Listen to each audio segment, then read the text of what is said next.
The Broken Empires RPG is coming to Kickstarter this summer. If you want to help me bring this game to life, go to play.thebrokenempires.com and sign up for your VIP membership today. You helping me would endear you not only to the Order, but perhaps, and she kind of gets closer to him and kind of puts her hand on his chest, perhaps it would endear you to me personally. And she gives him the old smile. This is something Simon of Argiston couldn't ever get away with. Let's see if this works.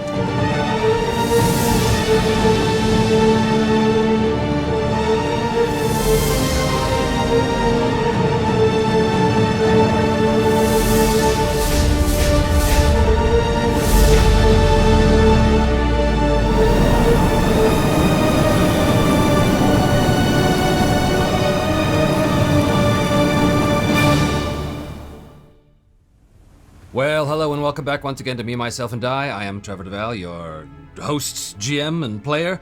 Thank you for joining me here today. If you do enjoy what I do, please do consider hitting like and subscribe or joining us over on Patreon or perhaps other YouTube channel memberships. All of the interesting details of that sort of thing is below. We are going on with episode 5 of Season 4 Legacy. Vale had been ambushed in her inn by the Assassins of the Silent Death. Assassin's Guild, who somehow found her. We don't know how they did. It's not looking good. Perhaps it's some meddling of Montserrat. We're not entirely sure. But she defeated them, tried to save at least one of them so she could interrogate them, but tragically they died.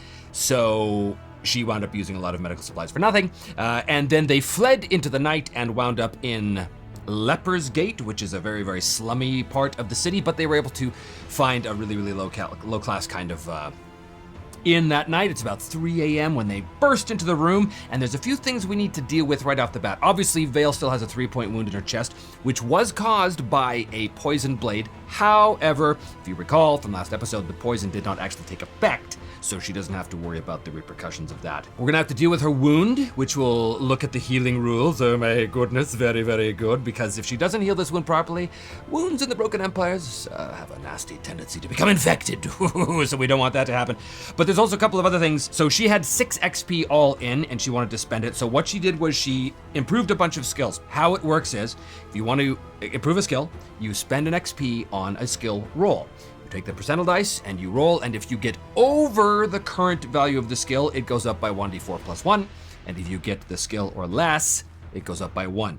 If it is a fast learning skill, which you buy at character creation, then it goes up by an additional 1 regardless whether you succeed or fail at it. So basically the better you are at something, the harder it is to improve. So she has improved her stealth, streetwise, athletics, heal, endurance, and persuade. Again, I'm not going to go over exactly all the details because honestly these values have changed. Every time I make changes to the game, I have to go back and rejig the character a little bit, so the values aren't going to be the same as you've seen in previous episodes. Things are always evolving because I am playtesting the game.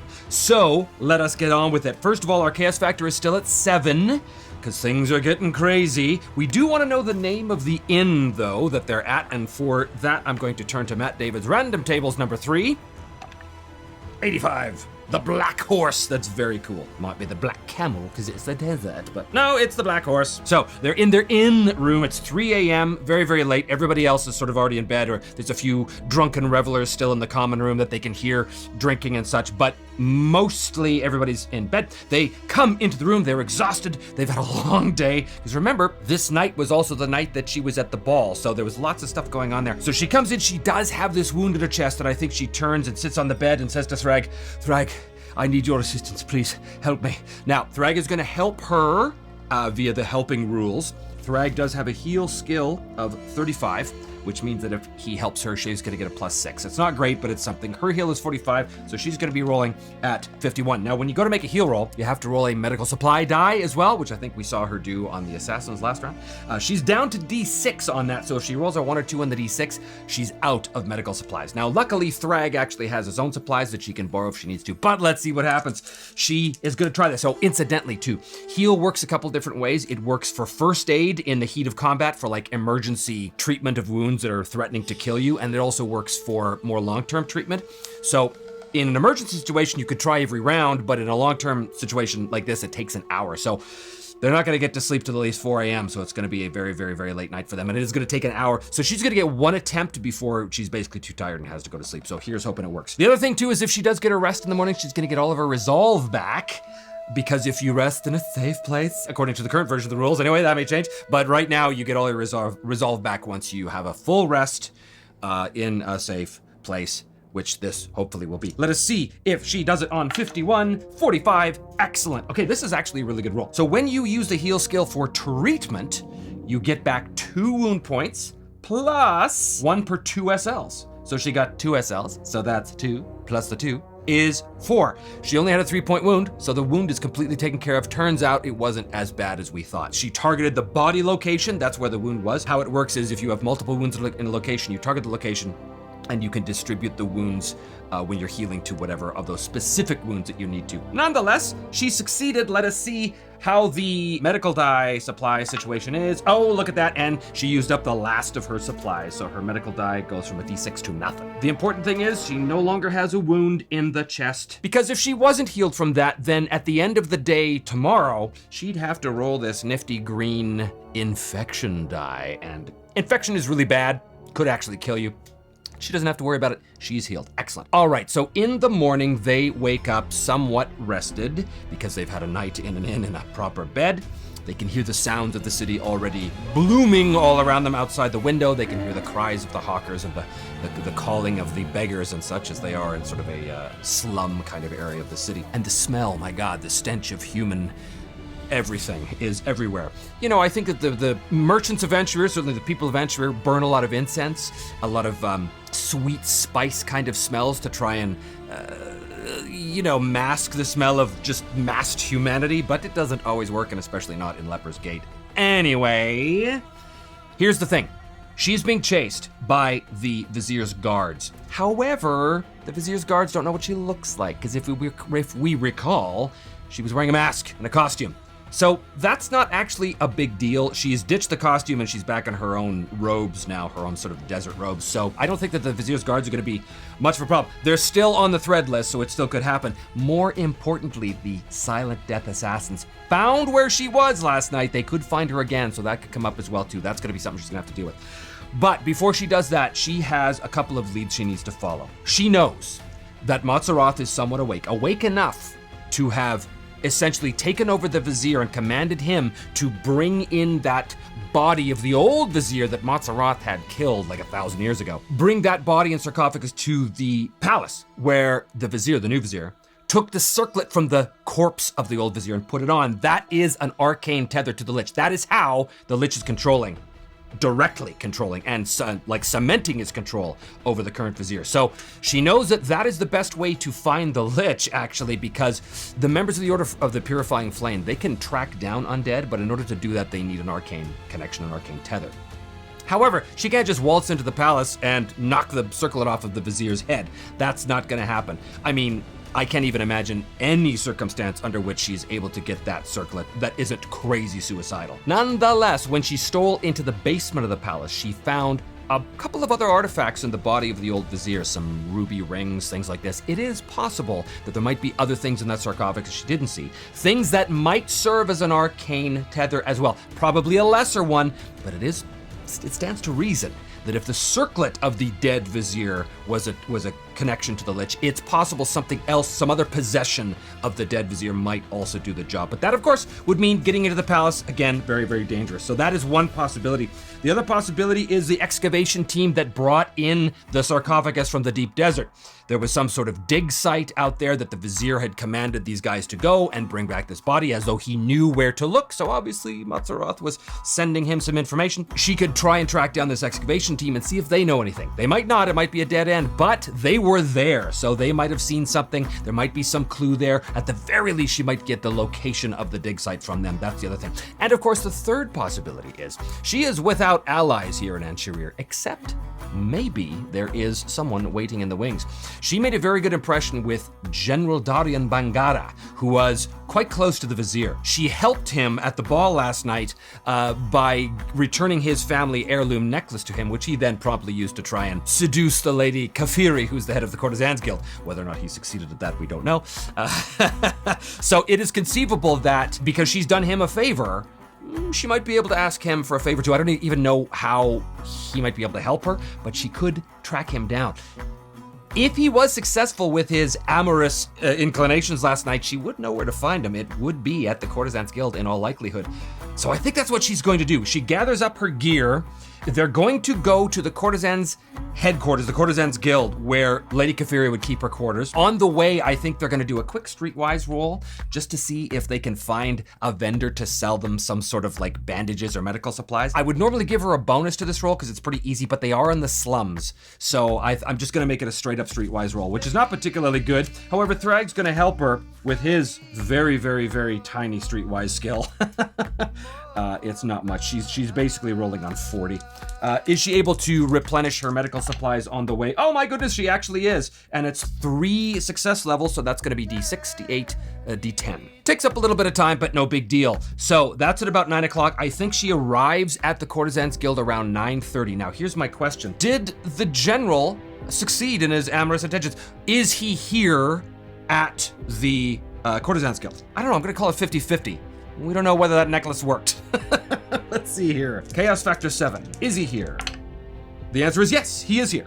So her and Thrag enter into this small little, it's like a square off an alley. Essentially, there's a bunch of buildings all around the back entrance to the Courtesans Guild. As I said, it enters into a small square, sort of sandwiched in between all of these other larger buildings. Well, she suspects he's here, but she doesn't exactly know. I think she actually pops her head inside. She enters into the inner courtyard, and there's the younger women who are greeting customers. They're not really expecting anybody at 9:30 in the morning, so they look a little askance at her as she walks in. I will say as well that Thrag is dressed in a big cloak and cowl because he doesn't want to give away his dwarfiness, so he could probably be mistaken for like a really burly teenager or a very, very short man, as long as his beard is tucked away, which it is. It's not that big of a deal. Nonetheless, they do, look at Vale and Thrag as they come in, and the girl kind of looks, and Vale discreetly inquires as to whether the general might be here. Well, naturally, the girl isn't going to give away that kind of information. They would take their clientele's privacy very seriously. Forgive the intrusion,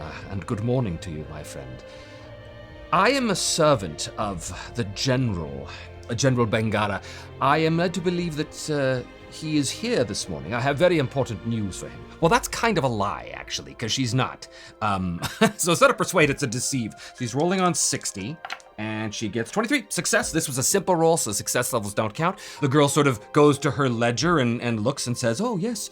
Yes, of course, the general is here. In fact, I believe he should be coming downstairs any moment. Who shall I tell him is calling? Tell him that the Lady Akima Akfarel is here waiting for him outside in the courtyard. He should know that name. Very well, my lady. And they go outside and they wait. Akima Akfarel, of course, is the alias that Vale was using last night at the ball. That's who he would know her as. So, a few minutes later, maybe 15 minutes or so, the general comes out, and he is looking a little disheveled. I think he's tucking his shirt into his pants, that kind of thing, strapping on his scimitar at his side, whatever the case is. Now, before we get into this, I think what this is going to be a proper social encounter. I'm going to use all the rules that I have for social encounters. I will say to you that the rules I have for social encounters, they're really designed for, like, people around a table with the GM. I don't know what the rules are specifically for solo play yet. Might be a little weird, but hey, that's why I'm doing this, to playtest this, to see how it works. Nonetheless, I do want to know a little bit more about the general. Now, what we know about him so far is that he was a careless dresser and merciful. Now, you might think, oh, well, that doesn't really mean anything.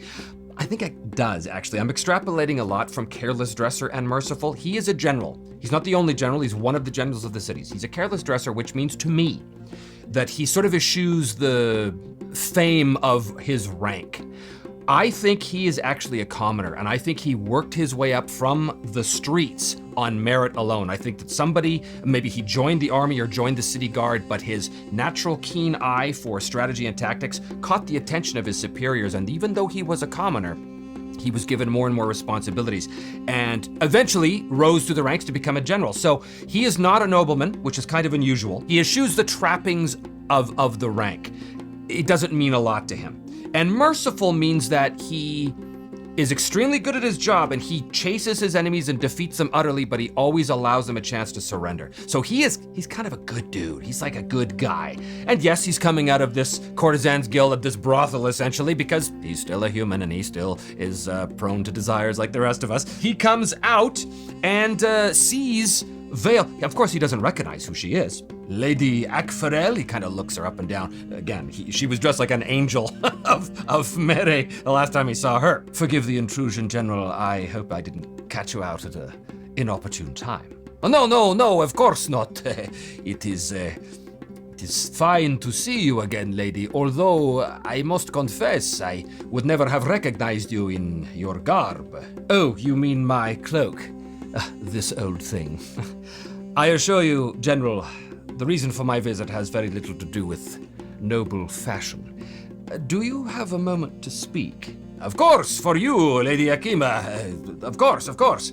So I think they go off, to, the entrance to an alleyway where they have a little bit more privacy. Now, here's how this is gonna work.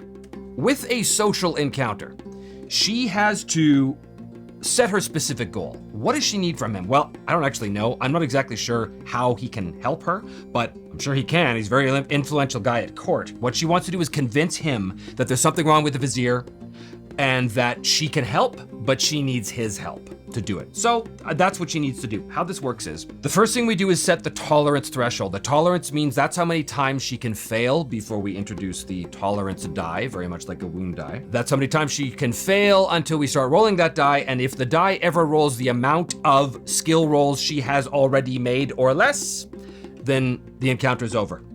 He ends the audience, so to speak. Now, she also has leverage on him. Leverage, that sounds bad. It sounds like she's, blackmailing him or something. But all it means is that she has a positive relationship with him because last night she helped him, and so now that is leverage in this case. Now, leverage acts as points that she can spend either before the roll or after the roll as bonus SLs. So she has currently, I think we'll call it 3 points of leverage for the positive interaction. Each of those acts as a +10 or a +1 SL after the roll. His tolerance is 2, that's the standard tolerance. In other words, after the third roll, regardless of success or failure, she starts rolling that tolerance die. Now, the other thing is that before you start a social encounter, you can roll an insight. And that insight's gonna do a few things. One, if you succeed, it's going to tell you what the NPC's favored skill is. That is the skill that is most likely to sway them, most likely to work. It's kind of the better skill to use with them. That gets done at the beginning of every encounter. So I think Thrag has the highest insight, actually. Let me double check. He does. Not by much, but he does. So he's going to roll his insight roll. If he succeeds, he's going to know what that favored skill is, but also any success levels he makes on this is going to count as leverage if they use that particular skill with the general, but only that, okay? Here we go. 52 is his chance. 44, oh, well, that's a critical success. First of all, it's 4 success levels, so the leverage for using the favorite skill, we're gonna determine what that is in a second, is 4. But also, because it's a critical, he also is automatically able to learn the disfavored skill, because a lot of NPCs have a disfavored skill, which is the skill that's most or least likely to work on them. So that's really great. What is the general's favored skill? I'm gonna roll randomly. Normally, if I was GMing for a table, I would probably know this already, but I'm playing solo, so I'm rolling randomly. It's 6. Oh, it's Persuade. He is amenable to persuasion, and they have 4 leverage points to spend just on persuasion. The disfavored skill, which because of the critical, we know what it is for free, we're gonna roll that as well. It's going to be 3. Intimidate. Makes sense. He does not like people throwing their weight around. He's a general after all, so if you try intimidating with him, that's it still can work. It's just gonna count extra failures against you. It's not good. So this is this is a little narrative device, but it's basically a combination of them observing him, a combination of Vale's knowledge of observing him from last night, a combination of Thrag seeing his body language now, all this kind of stuff. And remember, Thrag doesn't speak, but he communicates silently with Vale, so he can communicate all this stuff with her. No problem there, great. Okay, this is really good. They've got quite a bit of leverage against him. It's not a combat. It's not a conflict. They're just trying to convince him. Okay, how this works is, how this would work if this was a table with players is, the players know what they want, and the characters would say something to the NPC, and as soon as they do that, I as a GM would say, oh, that sounds like Persuade, or that sounds like Protocol, which is what I'm calling Manners now. That's another little change I made. Or that sounds like Intimidate, or whatever the case is. So the players have to be careful about how they word what they're saying, but it is in fact the character's skill that determines the success or failure. So it's sort of this merging of character and player skill to make sure that just because you're a very shy player, that you can't play a very loud and boisterous and charismatic character, right? So that's how that works. It actually works great around a table. I'm not sure how it's gonna work solo. Let's find out. She says to him, I again apologize for finding you here under these circumstances. I promise you, I have no interest in your nocturnal activities. But I will say, I am pleased that the necklace that I was able to return to you seems to have borne fruit. Yes, indeed it did, Lady Akima. More than you may know. Okay, so what she has done is, she has engaged the leverage that she has over him. She's reminded him of the fact that she did him a favor last night, so she can spend this leverage however she wants. Let me ask you a question, if you don't mind, General. I won't take too much of your time. Have you noticed anything peculiar about the Vizier lately? Peculiar? How do you mean? Well, I'm referring, of course, to the strange sigils that he had painted over the entrance arch of the palace, as well as his strange and inexplicable interest in ancient empires buried out in the sands, and the wearing of princely baubles taken from coffins belonging to ancient kings of said empires. Surely that seems strange to you. Well, that is pretty strange, and in fact, she's not trying to deceive him, she's not doing anything. I think this is a straight up persuade, which is great because that's his favorite skill. So she is going to roll her persuade now. Her goal is to get as many success levels as she can before the timer runs out. Her persuade is 53. She's gonna use 2 of those leverage points, which is gonna give her plus 20. She's rolling 73, counting success levels. Oh no, 96 is an automatic fail. You know what? I don't want to start this off that way, so I'm gonna spend 3 resolve for a reroll on that. Here we go. 76 is her chance. 30. Okay, not bad. That is 3 success levels earned and 1 skill rolled. As a matter of fact, it does seem a little strange. The Vizier has always been rather eccentric. However, the painting of the symbols over the entrance arches is a little odd, to be sure. Would it surprise you to learn, good General, that I may know something about why he has done that? You? No offense, Lady Akima, but how could you know such a thing? I am not what I seem on the surface. I am a great deal more, my good General. Indeed. I think this maybe has his sort of attention a bit. What if I told you that I have reason to believe, very, very good reason, and evidence to support it, that in fact your Vizier is being controlled by another? Controlled? How is this possible? Well, she's going to be rolling another persuade here. She can continue using the same skill over and over again if she wants, but as soon as you fail to do that, then you must use a different skill. That's how that works. But persuade's really good with him. She's going to spend 1 more of those persuasion. In fact, she's going to spend both of them. So again, she's rolling at 73. Oh, she just failed. So she earns no success levels, but now that's the second roll. We've met the tolerance. What that means is after the next roll, she's got to start rolling the tolerance die. So things get tense now. I'm sorry, I do not understand. What are you referring to? Forgive me for my evasiveness, General. Let me be frank.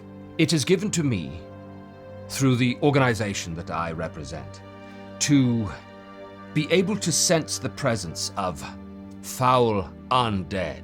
Undead? Yes.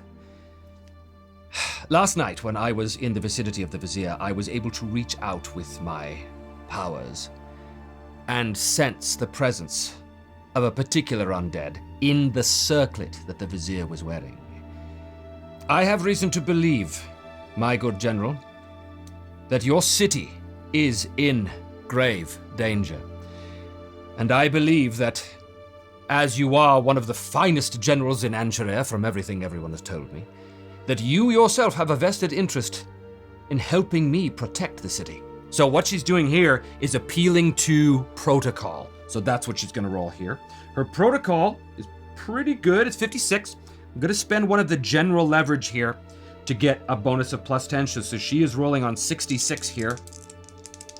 And she gets, 0-1. Well, incidentally, I have made a slight rules change. Anytime you roll 0 success levels, it's actually 1. There's always a minimum of 1. So she does get 1 success level. That's not great. And that is the third roll, which means now she rolls the tolerance die. If she rolls 3 or less, the audience is over. 9. We're good. The city in danger, you say? Please elaborate. General, I am not, in fact, a lady of the South, as I led you to believe last night, and I apologize for my deception. I am from the Order of the Purifying Flame, whose task it is to hunt down and destroy undead abominations, the very kind of abomination that now controls the Vizier of Ansharia, and I need your help. Well, that's a big admission here. This is straight up Persuade. She has 2 more leverage. You know what? I'm just gonna roll Persuade here normally. I'm not gonna spend this before the roll, but I might spend it after the roll. She's very persuaded because this is the truth. So here we go. 0-2. Well, again, it is a success with 1.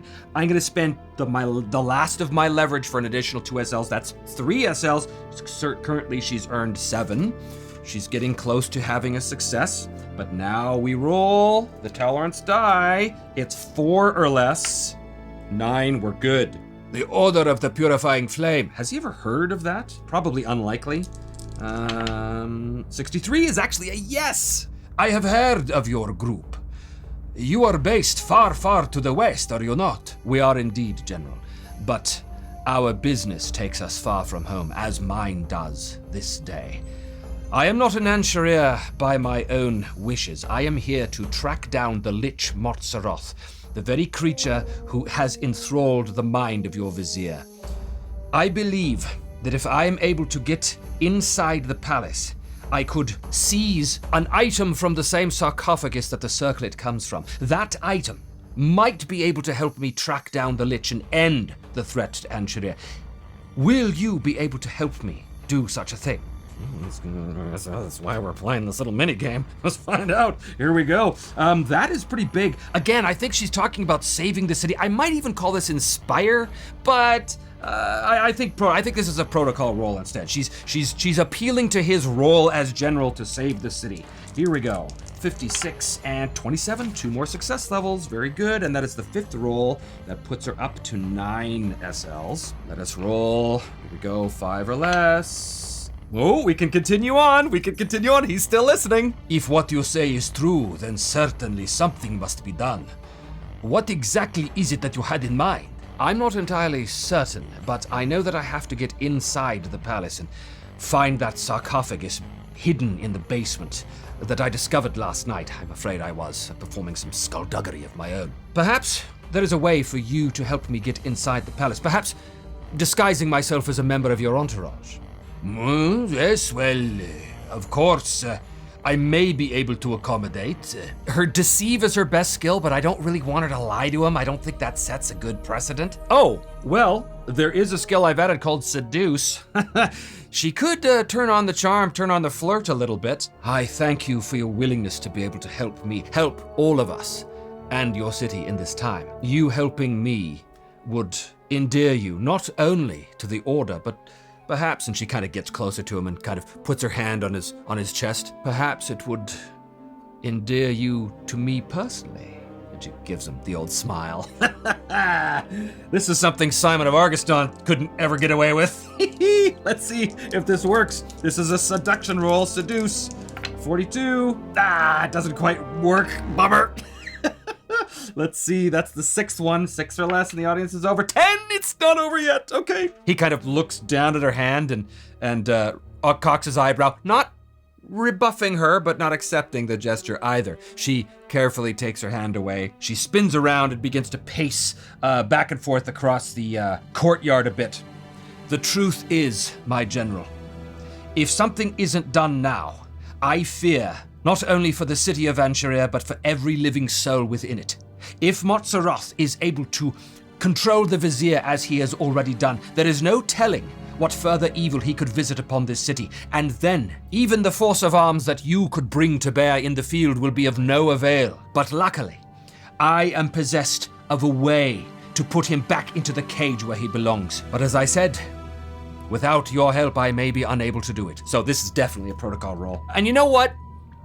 Just because he is who he is, and I believe he really does have a vested interest in protecting the city, I'm gonna give her one more point of leverage. I'm gonna give her a +10 to this. And this is protocol at 66. 94, you know what? I'm gonna re-roll. Gonna spend 3 resolve to re-roll this. There we go. 5 degrees of success puts her at 14 SLs, which is, a really, really good result. She is going to voluntarily end. Well, let's see if she voluntarily ends, because now that was the 7th roll, and yes, well, guess what? The audience is over anyway. In this case, she has achieved 14 success levels, which gives her success with 1 extra benefit. That is very, very good. She had to spend all of her leverage and a bunch of resolve to do it, but she's successful. Say no more, Lady Akima, if in fact that is your real name. As a matter of fact, no. It is best I do not know. Keep your secrets, for they are your own, lady. I understand the value of remaining incognito in such a situation. Your secrets, whatever they are safe with me. I tell you this. I will help you. My question for the fate chart is, maybe he has like a reason to go to the palace today, later today or tonight. I think it's probably likely he does. He's one of the generals, so we'll call it likely. 85% chance of a yes. 63 is a yes. I have business with the palace later this afternoon. You should disguise yourself as one of my entourage, as you discussed. Can you get yourself some appropriate attire? Yes, I believe I will be able to easily do that, General. Excellent. Then, when the sun sets half hands from the horizon, or 6 o'clock, we'll say, p.m., in the early evening, meet me at such and such a place, basically like 2 blocks away from the entrance of the palace. And he provides a landmark, like there's a big sundial in the middle of a square, and she's to meet him there, kind of thing. I will be moving with my entourage towards the palace. Once I do, you can fall in behind them and blend in with my servants. I will warn them that I have hired a new servant that will be joining us there, so there should be no suspicions raised. That will be able to get you into the palace itself, but once that happens, you are on your own. That is more than I could possibly have hoped for, General. Thank you. Of course, Lady Akima. Anything to help save the city I am sworn to protect. Great! Okay, well, that turned out really great. A new thread, infiltrate the palace. And the chaos factor goes down to 6, because that was really largely in control, which is nice. Vale and Thrag go back to their inn, and I think they get some much needed rest. So she has procured servants' robes. I think they're all white, very, very simple white robes with, face wrap, the whole bit. There's no way anybody knows what she looks like. And she makes sure that they are voluminous. They're voluminous enough to be able to hide her weapons, and she wants to keep her weapons with her. Thrag is not going to be able to go with her, but he's going to do the same thing he did at the ball. He's going to kind of like hang back and just keep an eye from a distance and hope that things don't go squirrely in there. When the time comes, they move through the streets of the city all the way up to the area that they were told about, this sundial square, and sure enough, the general appears around the corner with his entourage behind him. He's got some guards, he's got some advisors, he's got some servants at the back, porters, that kind of thing, and they are all dressed in white too, all of the servants. So as they move by, Vale steps in and takes her place among them. Now, before we get to the palace itself, I do want to roll against our chaos factor. Is the scene interrupted or altered? Our chaos factor is 6. Look at that. It is, I believe, interrupted. What is the focus of the scene? 22. NPC action. Who is the NPC? It's going to be 2, which is the first group, and 10, which is 6. Uh-oh. Akholm the Death Knight. Ooh, bad news.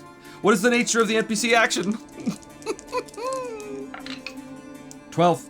Bestow. 88. Tactic. Bestow tactics. Oh boy.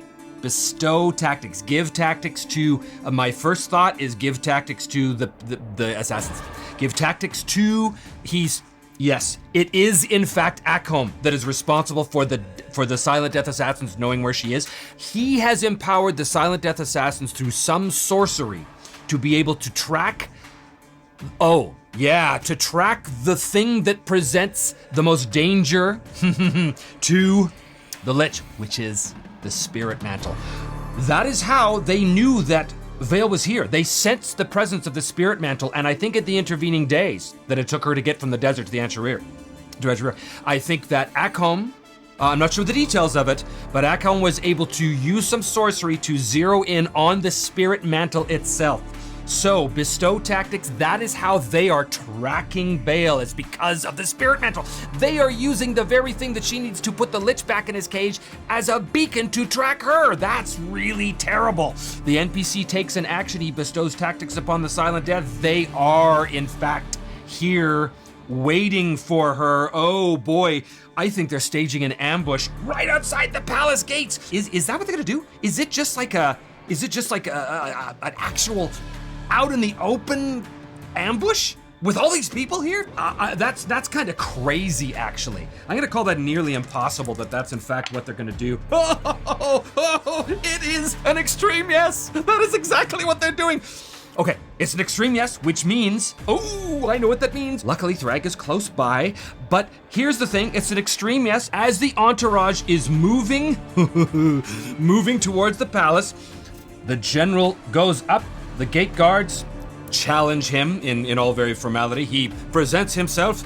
It is General Darian Bengara, here to see the Vizier, as requested. Vale is keeping a very low profile, and as she begins to move forward with the rest of the entourage, one of the servants right beside her pulls a knife, turns and drives it into her side as the ambush begins. And at that moment, flanking them, emerging from the crowds on either side, come the Silent Death assassins, disguised as regular merchants and townspeople. Suddenly, blades are drawn, scimitars come out, knives, all is chaos in the square as the Silent Death assassins suddenly converge upon the area. Mass confusion.